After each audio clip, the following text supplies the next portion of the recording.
and welcome to Lunchtime Politics. First, the highlights. President Muhammadu Buhari orders Central Bank of Nigeria to retain in circulation old 200 Naira notes alongside other denominations of the new currency for the next 60 days.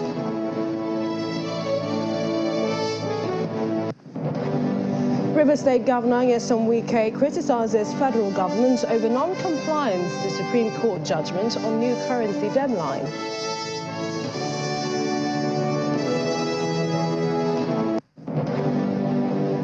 Plus, political parties in last lap of campaigns, PDP, APC woo voters and others. Labour Party maintains lead, but that's according to an opinion poll.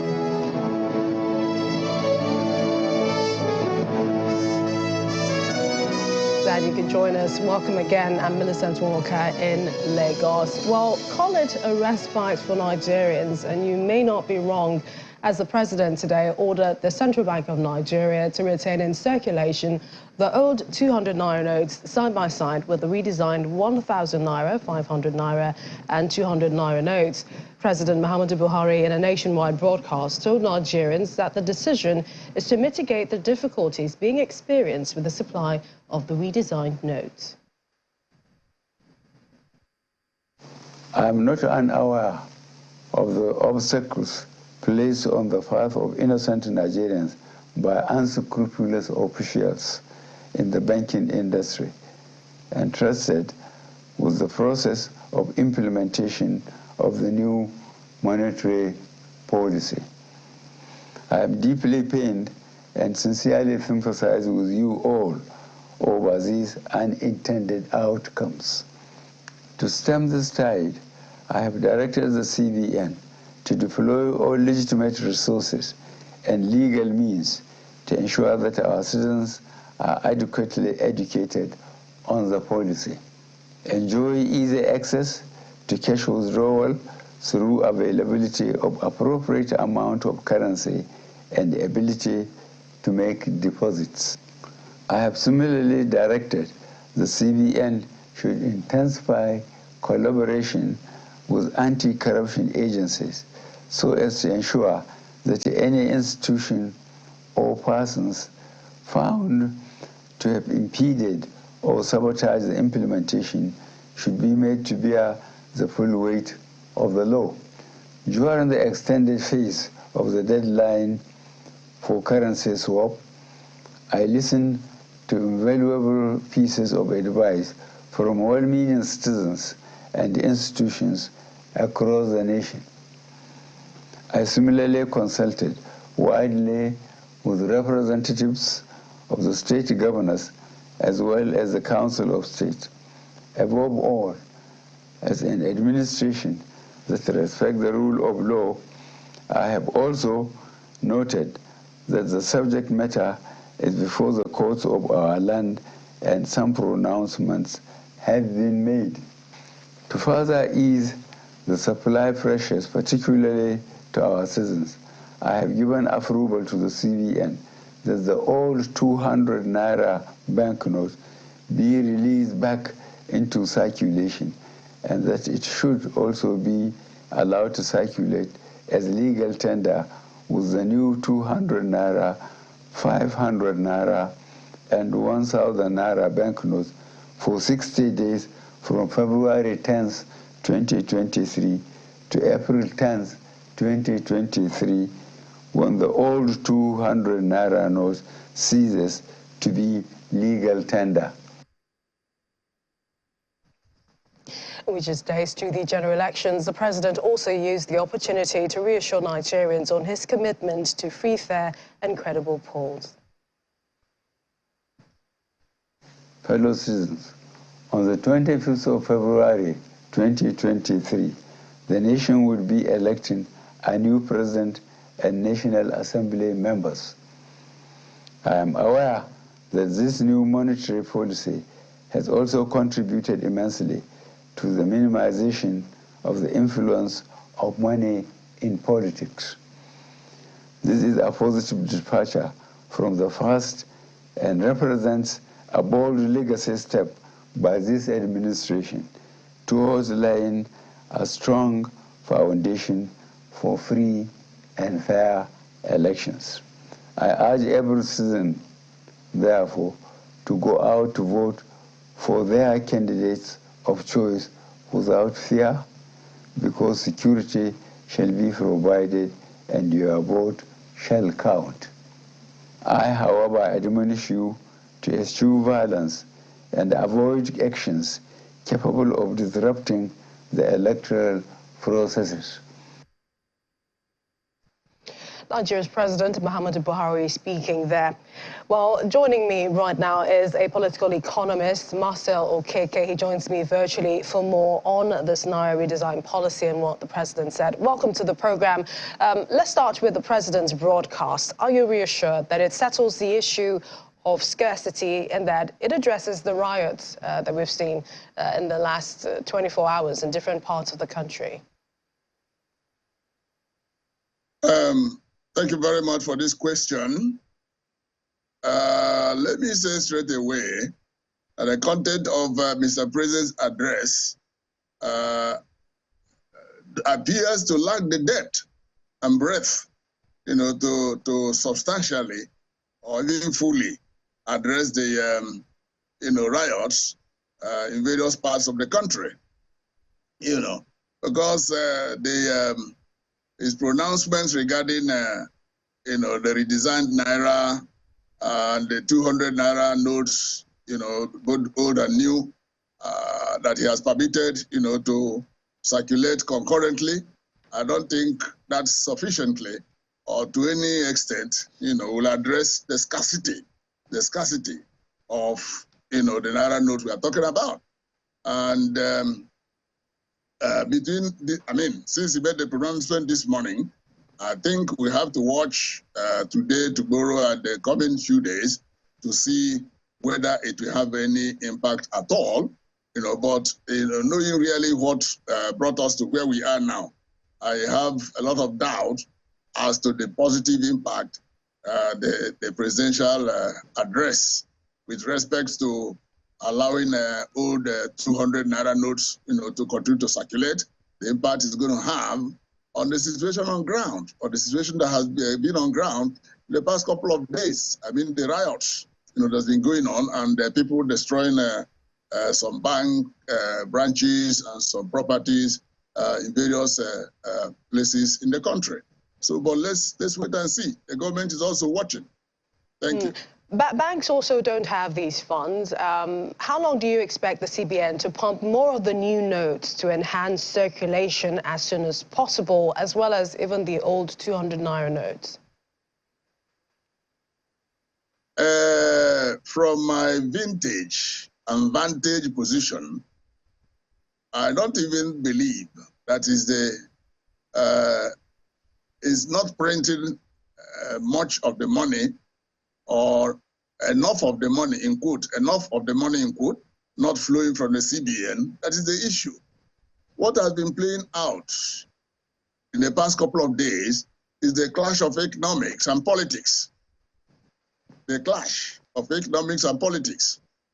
Many of the politicians are bent on using the old Naira notes in the denominations of 1,000, 500, 200, that they have stocked or stashed, over the years, wherever, waiting for this election to come. No, that is a weighty allegation. Do you have any evidence that any politician, has all of this? This seems to be, what a lot of people have said. Hold on. I have not mentioned any politician, but you introduced me as a political economist. So I'm also a politician, I'm an economist. So I know what is going on. I'm not saying that I'm the one doing it, but I am in touch with the politicians, and I am also a banker. So I understand what is going on, what is playing out. I have not accused any politician in particular, but I am telling you that politics cannot go without money. And Nigerian brand of politics thrives on money. And money to a politician or politicians in Nigeria is like oxygen. Once you disconnect a politician from money, the flow of money at all times, that politician gets asphyxiated. You can quote me anywhere. So because of that, they are bent on using this money that has been kept wherever And let me also tell you, that is part of what the Naira redesign policy is set out to achieve ab initio, and that is to know the money in circulation in this country. How much is in circulation? Because the Central Bank of Nigeria cannot effectively, dish out monetary policies and achieve the intended objectives when it doesn't have a handle on the money in circulation. That has been the challenge, because they keep on talking about liquidity or illiquidity in the system without really knowing how much it is. So the policy is intended to let us even know by the time we ask this money to be brought in. So, but there's resistance on the part of politicians to bring in this money.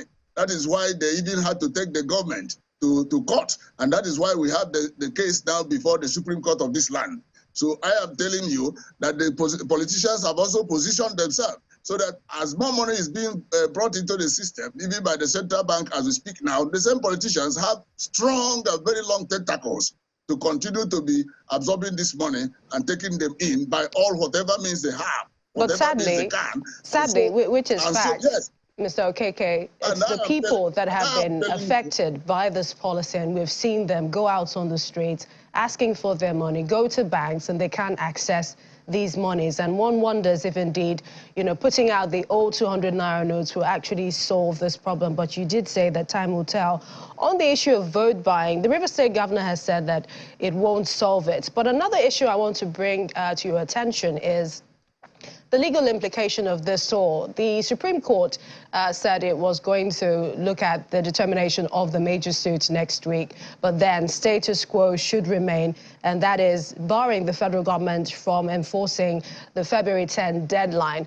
Does that now mean that the president is in breach of that Supreme Court order? From what I know, the Supreme Court pronouncement, it doesn't appear, I say, to even have jurisdiction to have gone into this matter ab initio. Because the law, the Constitution states that the Supreme Court can step in only when you have a case between the federal and state government, But the authority we are talking about this time is the Central Bank of Nigeria, which is an agency of the federal government and not the federal government per se.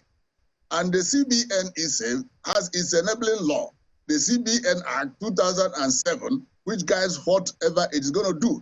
And this state government that sued the federal government did not even sue the Central Bank of Nigeria. It took the federal government to the Supreme Court. You understand? And so, when the CBN is not sued, he went ahead to conclude that the status quo as at February 2010 will remain. So what the president is even saying today is on the basis of the fact that what the Supreme Court has been doing is outside their jurisdiction. So at the end of the day, it might not have any impact or any consequence. But let's wait and see what they're going to pronounce. But let me also tell you one thing that is surprising in all of this. Who took who to court? The government in power is APC. The government that took the government to court is APC. So you can see how politics is clashing with economics, like I told you. So that's what is going on. And let us just see how it plays out. I will not say that what the president has said now is just sub judice. I mean, is against the law, or he's running against the course of event. But because he knows that the Supreme Court pronouncements or processes so far are beyond their purview, or shouldn't fall within their purview. And that's why he's saying what he's saying. Mr. Marcel Okeke, we always appreciate your thought on the program, political economist. Thank you for joining me today. Thank you. Thank you for having me. Welcome back. The Labour Party senatorial candidate for the Federal Capital Territory, Ireti Kingibe, has accused Nigerians of orchestrating the scarcity of the new Naira notes. Mrs. Kingibe, who was a guest on our political program, The Verdict, said some Nigerians are taking advantage of the already difficult situation to make unfair personal gains. All shout about leadership, but then really, we're not any better, the people. We're not better than our leaders. The truth is that the people selling the money at the POS, everywhere they're trading in Naira, that we always cash in on every opportunity to oppress each other. And that is a serious problem that needs to be addressed going forward in the country. I understand that we've been also battered, that I'm not even sure. That can do one of two things: either make us kinder to each other or just make us uncaring. And it is making us uncaring of each other, because it is not the CBN that's doing that. It's not the president. We are the ones actually selling the money. And that is a problem. Well, following the violent protests in Edo State, the Edo State capital, Benin City, yesterday, the Edo State governor, Godwin Obaseki, has deployed additional security to protect financial institutions across the state. After an emergency Security Council meeting, Mr. Obaseki urged residents to remain calm while the Central Bank of Nigeria addresses the shortfall of the newly designed Naira notes. He said the attacks on banks were not by customers, but criminal elements who had their own agenda.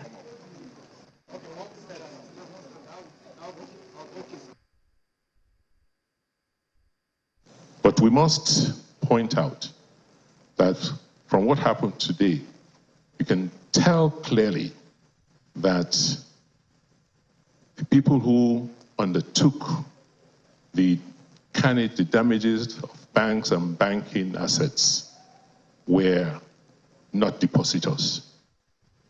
Many of them were street urchins and what you call area boys. So this Security Council met tonight, and we resolved that we must restore security to the state and to our banking institutions. Security men have been deployed and will remain in those banking premises to keep calm.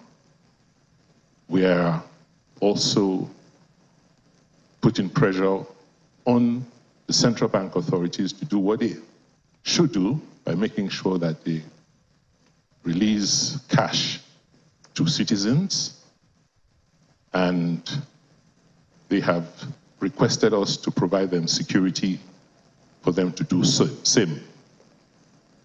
So part of their plan is that from tomorrow morning, the security agencies will give support to disbursements of cash through POS operators across our markets. And as soon as they can restore safety and sanity to the banks, then the banks will open to disperse cash to our citizens. But we want all citizens to be vigilant, to make sure that this situation is not hijacked by fifth columnists so that things do not go out of control. But I want to assure the people of Edo State that we feel the pains of our people, and as a government, we will continue to do all we can, all within our powers, to reduce the sufferings which our people are going through. Away from the Naira scarcity, the Supreme Court Wednesday dismissed the appeal filed by opposition parties seeking to nullify the PDP Abia State primary election, which was conducted last year, which produced the late Professor Uche Kone as the governorship candidate and other candidates of PDP in the state. In a suit between Mr. Ndidi Nwagbara, Onyekachi Abaribe and 5 others against INEC, PDP, Governor Ikpeazu, Professor Ikone and 35 others, which commenced at the Federal High Court, Umuahia.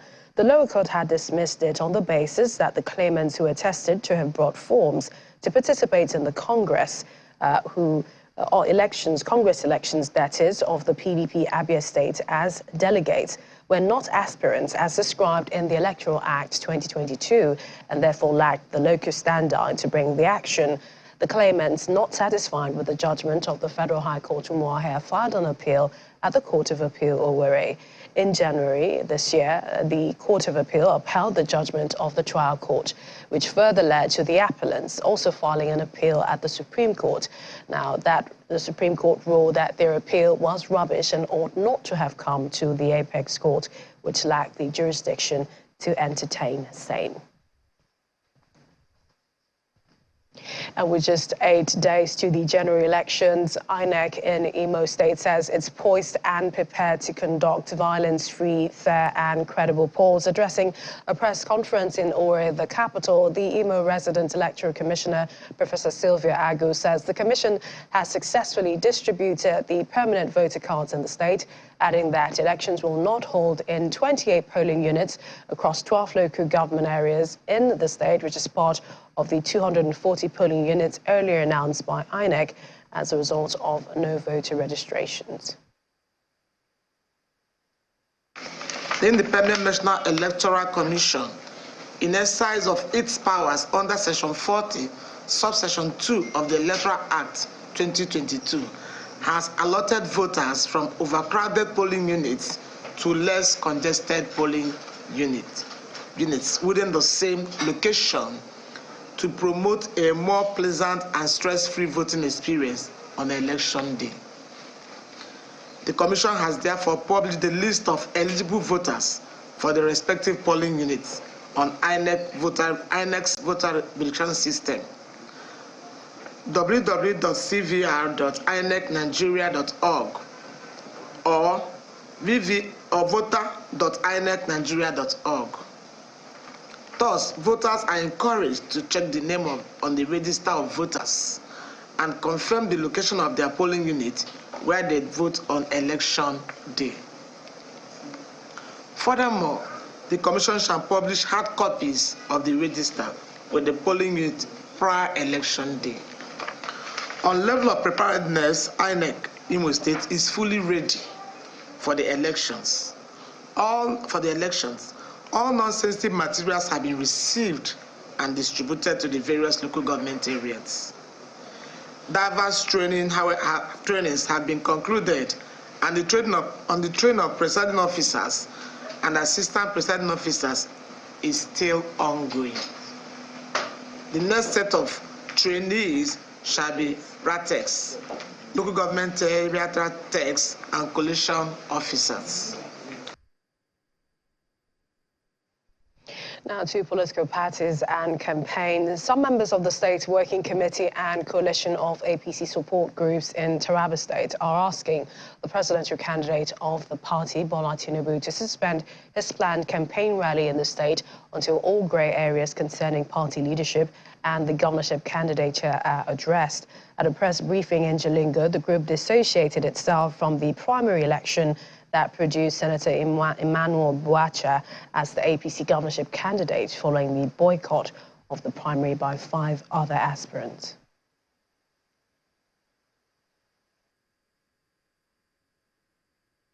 The purported primary election was supervised by a team of military officers who masqueraded and as Democrat to frighten law-abiding party faithfuls.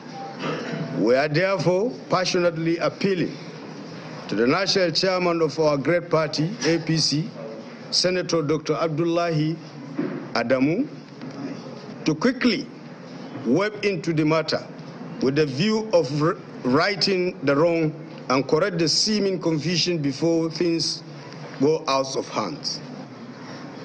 We are accordingly advising the presidential candidate of our great party, Asuwaju Bola Ahmed Tinubu, and his running mate, Kashim Shettima, to suspend their impending visit to Taraba State until the seeming confusion and uncertainty are corrected in order to have a successful visit to the state.